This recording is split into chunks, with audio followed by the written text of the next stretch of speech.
Τι καταραμένος ύπνος. Ήρθες, κάθισες πλάι μου. Κι εγώ δεν ξύπνησα. Κι όχι πως δεν σε περίμενα. Ίσα ίσα.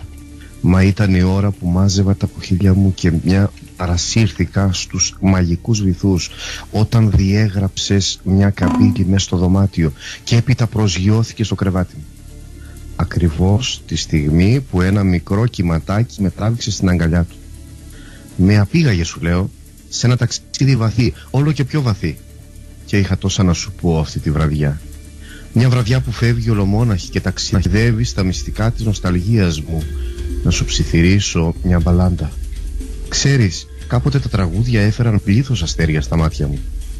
Τώρα πια ένας προβολέας ανάβει μπροστά τους σαν φωτοστέφανο, την ώρα που τα χέρια συναντούνται στον αέρα για το χειροκρότημα. Έτσι κι αλλιώς, αγγελέ μου, στη νύχτα του νυχτοκάματου δεν χωράνε τα φεγγάρια και τα τραγούδια, είναι φτωχά και μεθυσμένα. Μα κάποτε βάζω αίμα στη φωνή μου και ταξιδεύω με το καραβάνι μου. Απλώνομαι σε αγκαλιές που είναι γεμάτες από τις πραμάτικες του κόσμου.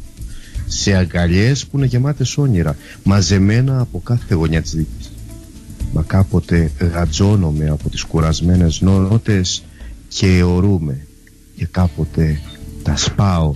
Ή θα λυτρωθώ ή θα τσακιστώ κι απόψε, λέω μέσα μου.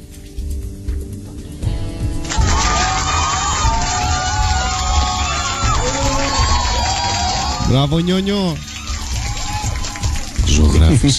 Ζωγράφισες.